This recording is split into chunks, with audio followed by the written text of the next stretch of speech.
Okay, we got a special edition of This Week in Penn State Football. We're going to make some bowl picks. We're going to talk a little bit about Penn State, but we have no Penn State picks. It's going to be weird.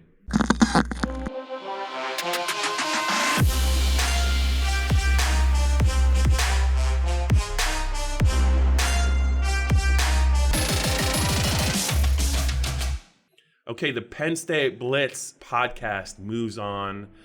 I'm Bob Flounders, talking to, hopefully he's cooled down, a little bit animated, a little bit flabbergasted, Greg Pickel. He's just not happy with the playoff rankings committee, and I don't blame him. Good for you, Greg.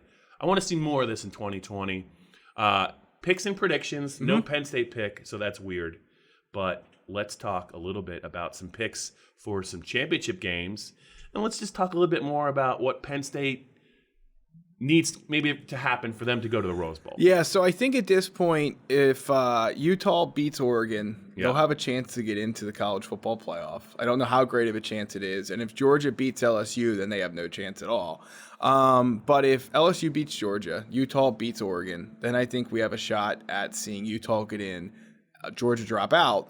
And what that would do is close off Penn State's path to the Orange Bowl completely, and probably to the Cotton Bowl too. But if Oregon beats Utah or if Georgia stays in, then the Orange Bowl, it's still really tough sledding, I think, for Penn State to get into the Orange Bowl, because Georgia would have to stay in the 4. That means Florida would go to the Sugar Bowl, and that would open up the Orange Bowl to Penn State. But to your original question about the Rose Bowl, I think it just comes down to margin of victory in Ohio State, Wisconsin. You can say that, you know, it's weird because will the Rose Bowl take a 3-loss team over a 2-loss Penn State?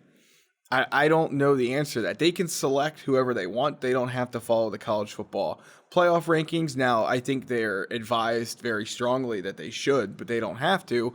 Wisconsin's had a longer Rose Bowl drought than Penn State has. Maybe that plays into it. What if Wisconsin plays Ohio State close? I still feel like the most likely landing spot for the Lions, Bob, is Pasadena and the Rose Bowl, but it doesn't feel like as much of a guarantee as it did at this time last week.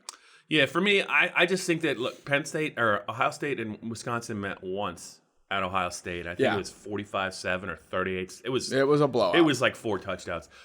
I think the case you make for Wisconsin is if they can play Ohio State to within 2 touchdowns or less, but that's their only shot. I mean, if they win, obviously they're gonna go. But I think the committee has to look at the fact that Penn State only lost by 11 to Ohio State and Columbus, and I think that's a number that I would keep in mind as I watch this game play out, because that game I think is means more to Penn State's chances than say if Wisconsin loses twice by 17 or more. The argument to put Wisconsin, I think, in the Rose Bowl does not seem very fair to me. Right. We'll see. You mentioned the Illinois loss on the road. That's a bad loss. It just is. Yeah. Penn State, yes, Wisconsin beat Minnesota in the championship game.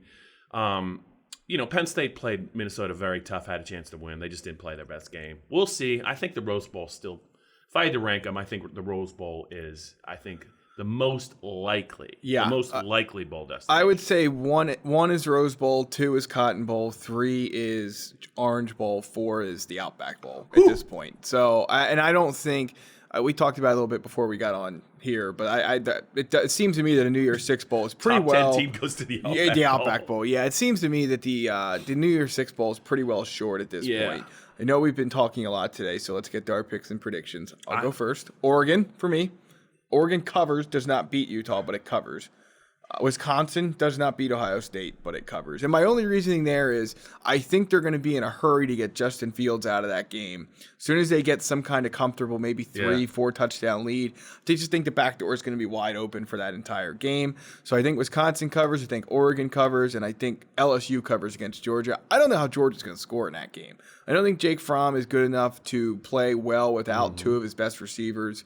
One guy's out for the first half. I think the other guy's out for the whole game, the receivers. So I don't know how they score. So give me LSU as a favorite and the 2 dogs in Oregon and Wisconsin. LSU is -7. I think Ohio State's -16.5. Yep.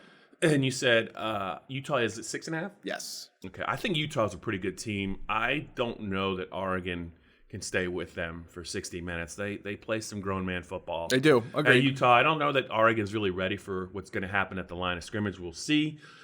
Justin Herbert can be a little bit flighty. The one thing I want to point out for the Big Ten championship game is, and you talked about Fields' health. The one other thing that I would say is Ohio State has just played Penn State, and they just played Michigan. Yeah. 2 physical games, and now they're going to play a 3rd physical game in a row. The number 2, the running back for Ohio State, Dobbins. J.K. Dobbins. Has what, 5,000 carries? 36, I think it was 36 carries against Penn State. I think he had more against Michigan. He's not. If you think Fields is beat up, I think J.K. Dobbins is a little beat up too. They have a good backup. I think Wisconsin is catching Ohio State in terms of freshness at exactly the right time. I think the last 2 weeks have taken a lot out of them. I'll be curious to see if they're playing with the same speed and if Dobbins is 100%. I know Fields isn't. There's a case you could make that Wisconsin makes this game maybe a little bit closer, because it was a close game going into the 3rd quarter. Yeah.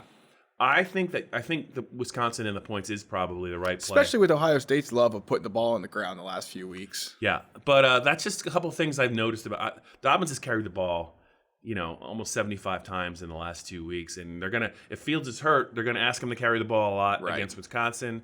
Just something to watch for. Now, if Ohio State wins 45-3, we'll just forget we ever said any of this. Just burn the video. Just burn this special edition of This Week in Penn State Football, and never listen to me again. Just listen to you.